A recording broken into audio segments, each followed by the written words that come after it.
esta mañana quiero compartir con ustedes una palabra que el Señor estuvo hablando no hace muchos días.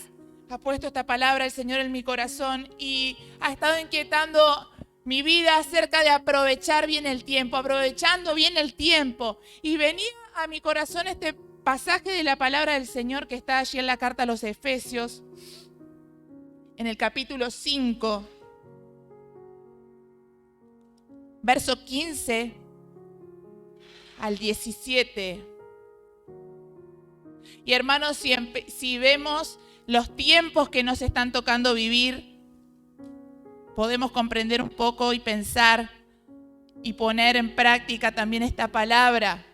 Nos han tocado vivir, estamos viviendo tiempos proféticos, así no lo podamos ver o discernir. Se están cumpliendo la palabra del Señor, tiempos difíciles, tiempos de mucha conmoción mundial, de hambre, de escasez, de guerra, de inseguridad, de tantas cosas que se están moviendo, que tal vez están muy lejanas a nosotros, pero están sucediendo. Y la palabra del Señor, como el Señor nos ama, nos previene, y ya estaba dicho, estaba relatada su palabra, que estas cosas irían a venir, ¿sí? Que íbamos a pasar por estas cosas, ¿sí? Y el Señor ha prometido estar con nosotros a pesar de. Y la palabra del Señor dice así en el verso 15: mirad pues con diligencia cómo andéis, no como necios, sino como sabios, aprovechando bien el tiempo, porque los días son malos.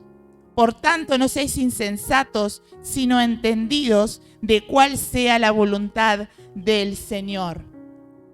Y vaya que nos han tocado vivir días malos. Y vaya que estamos viviendo días malos que, no sé, 20, 25, 30 años atrás era impensado vivir toda esta conmoción, todo este movimiento, todo esto que parece que todo el tiempo estamos bombardeados por noticias, por cosas que vienen sucediendo, que la pandemia, que esto, que lo otro, ¿sí? Y todas estas cosas como que tratan de desenfocarnos o de que perdamos el rumbo. Pero la palabra del Señor nos dice que aún a pesar de estas cosas debemos aprovechar el tiempo, ¿sí? Y que podamos ser diligentes, ¿sí? En nuestra manera de andar. ¿Sí? Los días son malos y bueno, tenemos que aprovechar todas nuestras energías y nuestro tiempo, ¿sí? Para vivir nuestra vida para el Señor y para permanecer firmes, amén. Aunque venga lo que venga, podamos estar plantados en el Señor. Si es el tiempo que el Señor nos tenga que llevar, que nos lleve.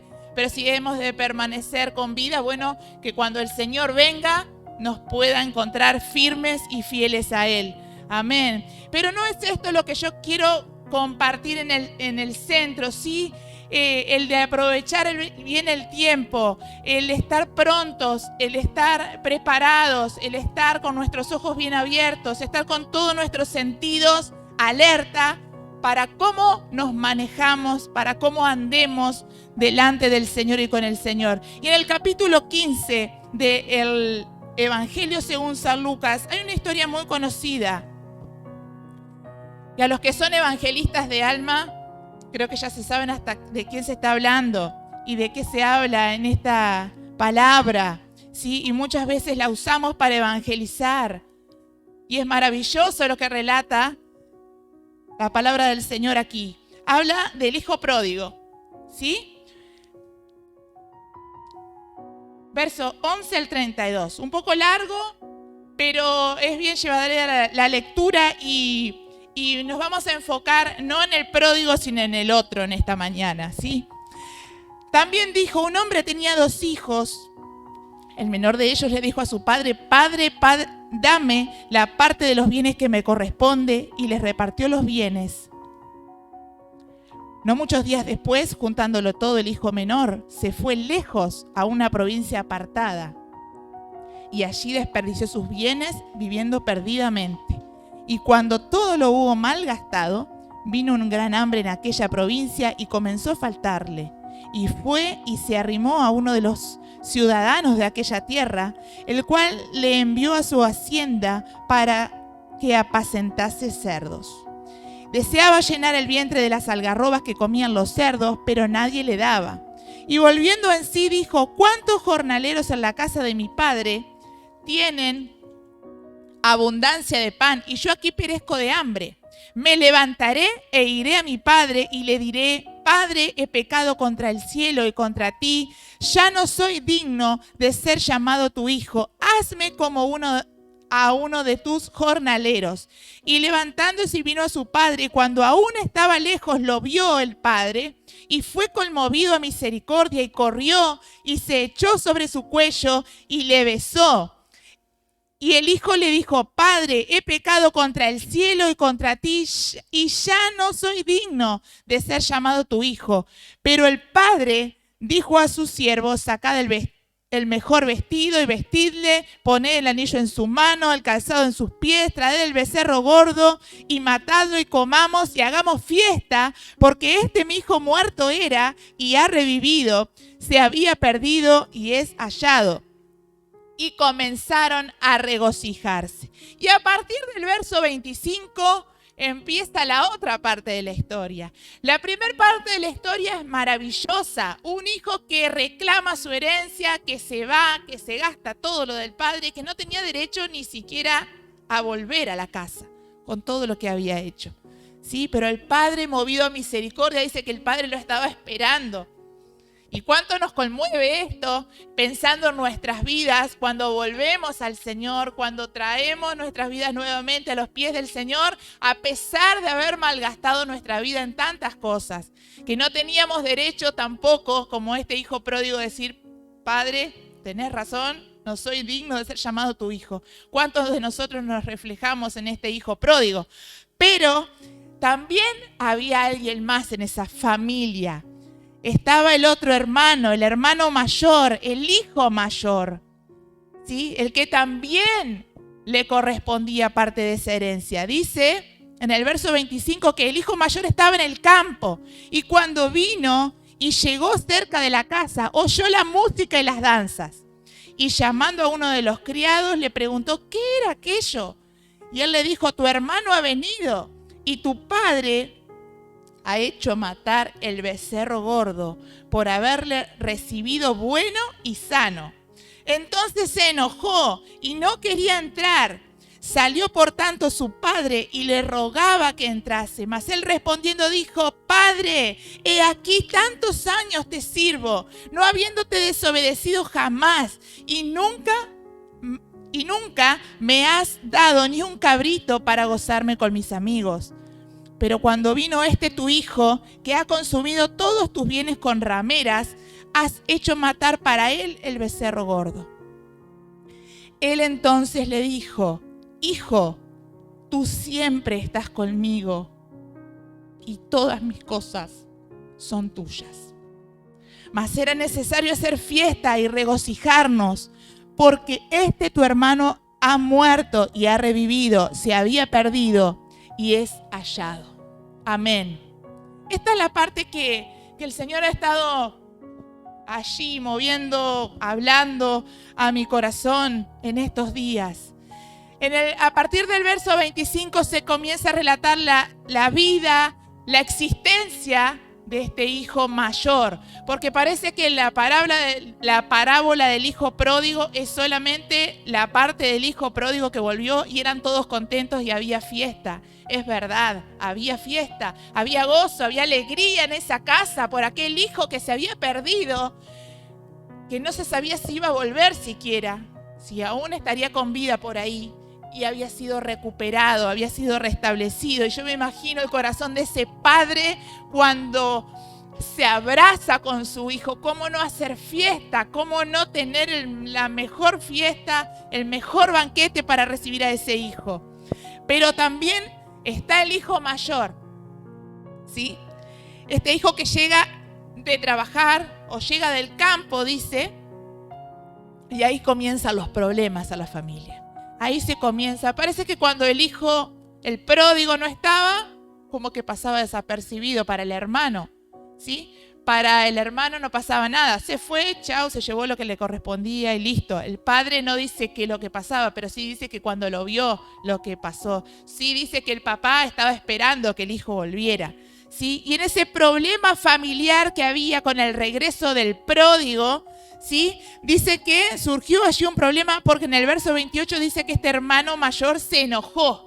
Y no quería entrar a la fiesta, no quería estar en esa casa, no quería estar en ese momento donde tanta alegría y tanta algarabía había en aquella familia. Él no quería entrar, no quería compartir eso. Y dice que le echa en cara a su padre que tanto tiempo lo había servido. Señor, papá, tanto tiempo te serví. Le dice en el verso 29, he aquí tantos años te sirvo, no habiéndote desobedecido jamás.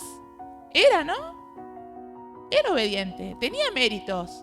Tenía méritos el hijo mayor, había permanecido en la casa, estaba en la casa, era fiel en la casa. No había desobedecido jamás. Y los que tenemos hijos, y los que somos hijos, todos somos hijos, sabemos lo difícil que es no desobedecer jamás. Pero este hijo no había desobedecido jamás al padre. Sin embargo, le estaba enojado. Y dice que, y esto me llama la atención, dice que ni siquiera el padre en algún momento le había dado un cabrito para comer con sus amigos.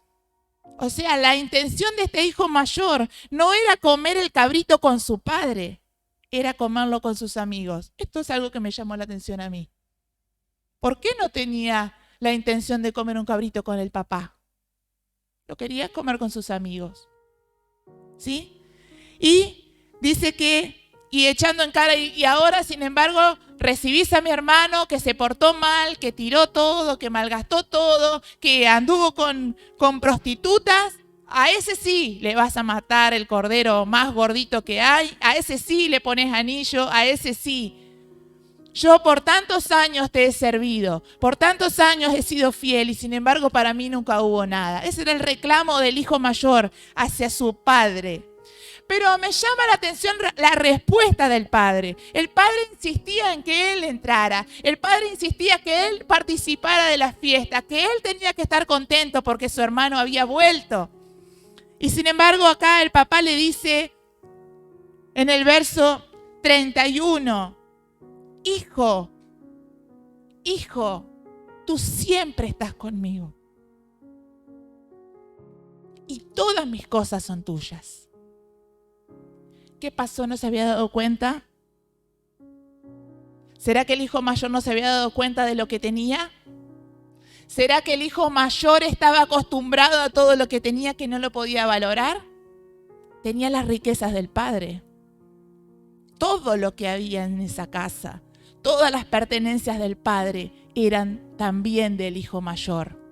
¿Por qué venía a reclamar? Si era todo de él. Y siempre estaba con el padre. Siempre estaba con el padre. Y yo me preguntaba, ¿el hijo no conocía a su padre? ¿Será que este hijo mayor que venía con tantos reclamos hacia su padre, no lo estaba conociendo? ¿No lo había conocido? ¿Qué relación había de padre a hijo, de hijo hacia su papá? Ese hijo que vivía en la casa, y me hace pensar en algunas casas donde parece que no se conocen, ¿sí? El padre no sabe lo que hace el hijo, si va, si viene, si entró, si salió, si durmió en la casa, si no durmió. Como que fueran desconocidos. ¿Sería que este hijo mayor era un desconocido para su papá? O al revés, que el hijo mayor no conocía lo que tenía su papá, con lo que contaba su papá, o lo que era para él, lo que a él le pertenecía por ser hijo de este padre. ¿Qué percepción tenía acerca del padre? Y esto ha hablado a mi corazón. Y lo quiero compartir con vos en esta mañana. ¿Qué pasa con nosotros, hijos? Tal vez hoy estamos todos, por gracia de Dios, en la casa del Padre. Todos estamos en la casa de papá, del Señor, ¿sí? Todos somos hijos. Ninguno de nosotros nos volvimos a ir. Por la gracia del Señor pertenecemos a la familia del Señor, ¿sí? No andamos por ahí desperdigando nuestra vida ni malgastando nuestros años, porque hemos comprendido que el Señor nos ha llamado y nos ha perdonado. Él nos ha dado esa vida nueva. Fuimos esos pródigos y hoy estamos en la casa, ¿sí? Amén. Al menos Claudia es una de las pródigas que ha vuelto, y yo también por la gracia del Señor. ¡Qué maravilloso! Y qué hermoso cuando hubo fiesta en la casa del Señor cuando volví. Y cuando cada uno de nosotros volvimos al Señor hubo fiesta. Y qué hermoso ha sido reconciliarnos con el Señor, y que en la casa de papá hubo fiesta por eso. Pero ¿qué pasa con nosotros hoy? ¿Qué pasa? ¿Cuál es nuestra relación con papá? ¿Cómo está nuestra relación, nuestra comunicación, nuestra amistad con el Señor, con Dios? ¿Qué percepción tengo de Él? ¿Cuál es mi concepto de Dios? Muchos cristianos tienen el concepto de que Dios es un Dios malo y castigador que está con su vara pronta esperando a ver en qué nos equivocamos para castigarnos. Y mucha gente que no conoce al Señor también piensa eso. Pero sabemos que tenemos un Padre que por excelencia es Padre, el mejor Padre, y que podemos venir a Él y que no está esperando que nos equivoquemos para castigarnos. Él tiene misericordia cuando venimos con un corazón realmente arrepentido. ¿Sí? ¿Qué percepción tenemos de Él? ¿Cuáles son esas cosas que nos separan del Señor en nuestra relación con Él? ¿Qué es lo que pensamos del Señor? ¿Sí? ¿Qué pensamos del Señor nosotros? Y yo pensaba, ¿serán los problemas que tenemos los que interfieren en nuestra relación con Dios? ¿Será nuestra problemática la que está interfiriendo entre nosotros y el Señor? El podernos relacionar con Él como Él es nuestro Padre perfecto. ¿Serán nuestros temores los que hacen que tengamos una visión equivocada de quién es Dios? ¿Serán nuestros propios complejos de inferioridad que tenemos o de la vida pasada que hacen que no podamos ver al Señor como Él es? ¿Que no nos permiten ver a Dios como un Padre perfecto? ¿Será la rutina de siempre, del todos los días, del todos los domingos, saber que vengo, me siento, me paro, aplaudo, oro, canto, doy la ofrenda, escucho la palabra, me voy para mi casa? ¿Será la rutina la que no nos permite ver a nuestro Dios como Él es? Un Dios para nada aburrido, ¿sí? Un Dios que nos lleva, dice la palabra del Señor, de gloria en gloria, de triunfo en triunfo. Amén.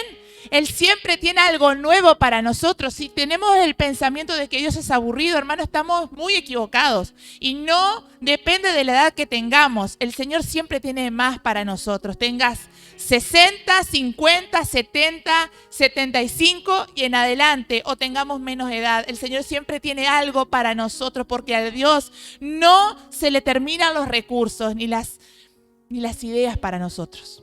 Está en nosotros en querer entrar en eso, en lo que Dios tiene para vos y para mí. Pero, ¿qué percepción tengo en cuanto a Dios? ¿Qué pienso de Él? Jesús. Te voy a invitar a leer en Gálatas, capítulo 4. Y anda pensando. Vayamos pensando qué es lo que pienso de Dios. ¿Qué estoy pensando de Dios? ¿Cómo es Dios? ¿Cómo es Dios para mí? ¿Qué pensamiento tengo yo acerca de Dios? Gálatas 4, verso 4. Aleluya. 4 hasta el 7. Dice así la palabra del Señor: pero cuando vino el cumplimiento del tiempo, Dios envió a su Hijo, nacido de mujer y nacido bajo la ley, para que redimiese a los que estaban bajo la ley, a fin de que recibiésemos la adopción de hijos. Y por cuanto sois o somos hijos, Dios envió a nuestros corazones el Espíritu de su Hijo, el cual clama, Abba, Padre. Abba, Padre, papá, papito querido. Podemos tener una relación de padre e hijo. Y vos me podés decir, y voy a leer el verso 7, perdón. Así que, porque me entusiasmé con lo de Abba, Padre, pero así que ya no eres esclavo, sino hijo. Y si hijo, también heredero de Dios por medio de Cristo. Y ruego al Señor que en esta mañana revele su palabra a nuestros corazones. Porque si nosotros comenzamos a caminar con el Señor, con esta conciencia de que ya no somos esclavos, que somos hijos, y que si somos hijos, entonces somos herederos de Dios por medio de Cristo. ¡Qué tremendo, hermanos! ¡Qué tremendo! Si somos hijos, somos herederos con Cristo. ¿Herederos de qué? ¿Herederos de qué somos? Herederos de Dios. Y todo lo que Él tiene es nuestro, hermanos. Todo lo que es del Padre es nuestro. Las riquezas de su gloria, la abundancia, una vida eterna, comenzando a vivirla acá. Una vida que sabemos que no se va a terminar acá, que lo que podamos vivir ahora es pasajero, pero saber de que la herencia del reino de Dios te pertenece y me pertenece a mí. ¿Por qué? ¿Porque soy perfecta? ¿Porque soy la mejor? No. Por gracia, por misericordia de Dios, porque a Él le dio gana, le dio el placer de hacerlo así, de tener misericordia, y que Claudia, que Fabiana, ya que Julio, que Ángela, que Teresa, que Marilú, que cada uno de nosotros seamos esos herederos por medio de Cristo. Aleluya. ¡Qué maravilloso! ¡Qué maravilloso nuestro Abba! Ese papito querido. Y me conmueve pensar en esto. Me conmueve pensar en esto. Y tal vez, hermano, no has tenido tu padre terrenal. Tal vez tu padre terrenal te falló en muchas áreas de tu vida. Y no podés ver hoy a Dios Padre como Él es. Porque tu papá no estuvo, porque tu papá te falló, porque tu papá te lastimó. Pero sí, hermano, hermana querida, tenemos al mejor Padre.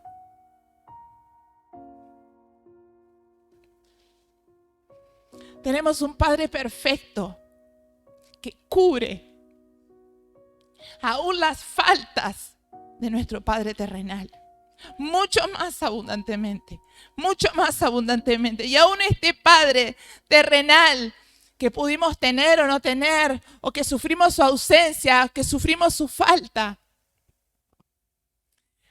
Dios en su misericordia, y lo digo por testimonio propio, ha cubierto faltas y ha sido mi papá perfecto, Dios Padre.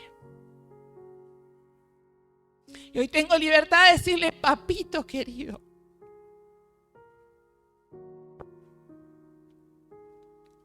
Qué maravilloso. Qué maravilloso. Porque cuando todos nos fallan alrededor, sabemos que tenemos a uno que no se va. Tenemos a uno que se queda con nosotros en todo momento. En nuestros buenos momentos, nuestro Padre, Abba Padre, con nosotros, intercediendo por nosotros, al lado de nosotros, fortaleciendo nuestras vidas, aconsejando nuestras vidas, dándonos la palabra que necesitamos para cada situación. Dios Padre, aleluya, ese Abba Padre al que podés llamarlo en cualquier momento y en cualquier situación. No lo molestás. Tal vez a tu padre teníamos que tener cuidado, tal vez, de no molestarlo porque tenía que ir a trabajar, o no molestarlo porque era la hora del descanso, porque al otro día tenía muchas horas de trabajo, entonces tal vez no se lo podía llamar a cualquier hora, ¿sí? Pero ¿sabes que nuestro Padre perfecto no tiene horario? A Él podemos acudir en cualquier momento. A Él le podés venir a contar cualquier situación. Hermano, ¿cuál es nuestra percepción de Dios? ¿Qué es lo que pensamos nosotros del Señor? ¿Que lo estamos molestando? ¿Que no somos lo suficientemente buenos hijos como para venir delante de Él? Esa es una cosa que muchas veces nos detiene. El pensar que no somos lo suficientemente buenos. El pensar que no llegamos lo suficientemente a la medida como para venir a plantearle cosas a Dios. Y eso no es así, mentira del diablo. Él está para nosotros todo el tiempo. Aleluya, nuestro Abba Padre. Y pensaba en lo que se relata en el primer evangelio, en el evangelio de Mateo, capítulo 1, hablando del nacimiento de Jesús. Algo que también está en Isaías, capítulo 7, verso 14, pero lo vamos a leer de Mateo. Mateo 1:23, hablando de que Jesús era el nombre del Salvador, ¿sí? Llamará su nombre Jesús porque Él salvará a su pueblo de sus pecados. Pero también en el verso 23 dice, hablando de lo que dice también en Isaías, dice que he aquí una virgen concebirá y dará a luz un hijo y llamarás su nombre Emmanuel, que traducido es Dios con nosotros. Dios con nosotros. Dios Padre, Dios con nosotros. Dios en todo tiempo con nosotros. Dios hoy en el 2022. Con tantas cosas que hemos atravesado, Dios con nosotros, Dios con nosotros. En la tristeza, Dios con nosotros. En el éxito, Dios con nosotros. Cuando sentimos que nuestras fuerzas no alcanzan, Dios con nosotros. Ese es el Señor que tenemos para nosotros. Ese es el Abba Padre que podemos disfrutar. El hijo mayor no sabía, no había comprendido la magnitud de lo que tenía en Dios, en su Padre. Nosotros, hermanos, hoy hemos llegado a comprender un poquito o todavía nos falta mucho. Nuestro Emmanuel, Dios con nosotros. Y que cuando hoy o mañana te levantes para hacer tus tareas, sepas que tenés a este Emmanuel, que es Dios con nosotros, con vos, conmigo, con cada uno de nosotros, en toda situación. Este Dios, y no vamos a entrar a hablar de todos los nombres de Dios, pero que es un Dios proveedor, este Dios que es un Dios sanador, este Dios que es el Señor, este Dios que es Jehová Nissi, mi bandera, el Shaddai, el Todopoderoso. Hermano, podamos tener al Señor presente, a nuestro Padre de esta forma en este tiempo. Vivamos como hijos de Dios en esa plenitud y en esa libertad. Es la invitación que tengo en esta mañana. No perdamos el tiempo mirando para los costados. Hay muchas cosas que nos quieren detener. Hay muchas cosas que nos quieren hacer perder el rumbo. Pero que en esta mañana podamos tener presente a nuestro Dios como Él es. Amén. En la dimensión de lo que Él es. Leímos recién en Gálatas que somos herederos con Cristo. Y esto es tremendo. Es maravilloso. Yo, personalmente, por ninguna línea, ni por materna ni por paterna, voy a tener ninguna herencia. ¿Sí? Hay gente muy adinerada que deja herencias y ganan, no sé, hoteles, yates. Se decía que un tatarabuelo, un bisabuelo de mi padre tenía una herencia por allá por España. Todavía se están peleando buscando la isla Balear y la herencia y todo lo que había por allá. Sí me dejaron herencia de trabajo, de responsabilidad, pero herencia material en esta tierra ninguna. pero sí sé que soy heredera de una herencia incorruptible, que es lo que el Señor ganó para mí en la cruz. Amén. Y que vos también tenés. Y que vos también tenés. Entonces, hermanos, no es para que andemos ahí así pobrecitos y todos entristecidos. Hermanos, tenemos herencia en el cielo asegurada. Amén. Y a la tierra sabemos que somos hijos del Rey. Amén. Somos hijos del Rey. Y no tenemos por qué estar allí entristecidos, caídos, apocados, como sin rumbo. Tenemos nuestro Padre glorioso, maravilloso para cada uno de nosotros, al que podemos venir en cada momento, en cada situación. Quiero invitarte a orar en esta mañana. Quiero invitarte a orar en esta mañana.